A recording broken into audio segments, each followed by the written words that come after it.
Hello, welcome back. Today we are going to be talking about the new CIMA program, the Financial Leadership Program. I'm going to be running through, in my opinion, my top 3 pros and my top 3 cons to studying the CIMA FLP over the traditional exam route. And the reason I'm going to be covering this today is obviously being new to the UK, I'm receiving a lot of queries on the Finance Leadership Program. But before I go ahead with this video, I just want to highlight the course that is being offered by Astranti. I believe it is one of 2 tuition providers, along with CIMA themselves, that provide in the CIMA FLP course. If you are interested in studying FLP with Astranti, then I will put the link down in the pinned comment in the description below, so check out their course. But enough of that today, let's move straight on with the video. And today we'll be starting with the cons of the CIMA Financial Leadership Program. And in at number 1, we have knowledge retention.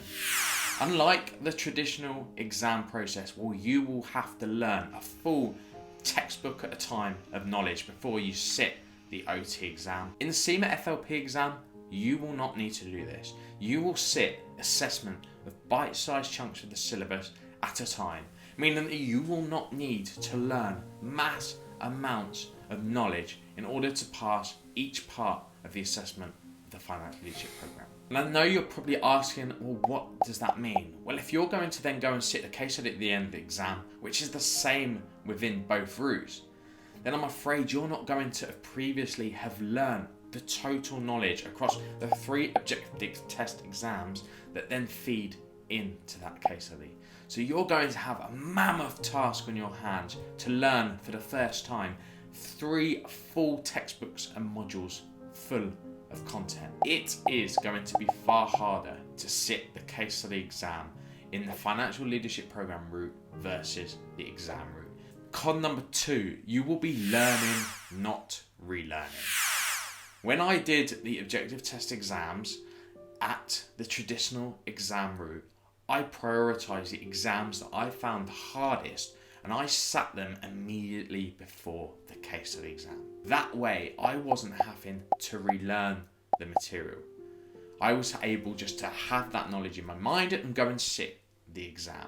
And if you haven't learned the full bulk of material, and then you then have to go and learn the material for the case study rather than relearn, well, it's going to take you a considerable amount of time. And given that you only have 6.5-7 weeks for the case study exams, then it's going to put a lot more pressure on you for those case studies than those individuals that have sat the objective test by the exam route. In short, when it comes to the FLP, you're going to be taking 6 to 9 months of easier work and easier assessments to pass. But when it does come to that case study exam, you're going to have 6 to 7 weeks of extremely hard work if you're to stand a chance of passing the case study exams. Then in at number 3, and one I think you should consider quite importantly, and that is you cannot switch back to the exam route once you have chosen the Financial Leadership Program route. You need to be certain that CIMA FLP is the route that you want to finish your exams, because unfortunately there is no way of going back. So before you do make that decision, just make sure that your decision is the right one. Do enough research so that you understand exactly what the FLP is. Now, in with the pros, and the first one is that it is flexible and that you can learn at your own pace. As you are studying module by module, it means that you are fully in control of the schedule that you learn. If you compare this to the exam route where you are working towards one set exam deadline or in classes that are 10 to 12 weeks long, then you are structured to a timetable that is out of your control. You're not having to learn considerable amounts of information in one go to sit that 1 exam or 2 exams or 3 exams that you need to sit before the November case study window, for example. The module by module approach means that you can sit your modules as and when you need to, which gives you the full flexibility and is a definite advantage for you when it comes to taking the financial leadership program route. And then at number 2, the testing capacity is low versus the typical AT exams. What do I mean by this? I've just mentioned in the previous point that learning is flexible, and you'll do bite-sized bits of the syllabus at your own pace in individual assessments. If you compare this to the objective test route, you will have to learn one full module of the textbook in one go, and then you'll go into the exam day on the day. You'll have an hour and a half and you'll sit and hopefully pass that exam. You don't need to be learning a full textbook in one go. You can be learning a chapter of a textbook in one go, which is advantageous to you passing your assessments within the FLP syllabus. If we then look at resits and how that affects resits, well, you're not then going to have to resit the full exam in one go.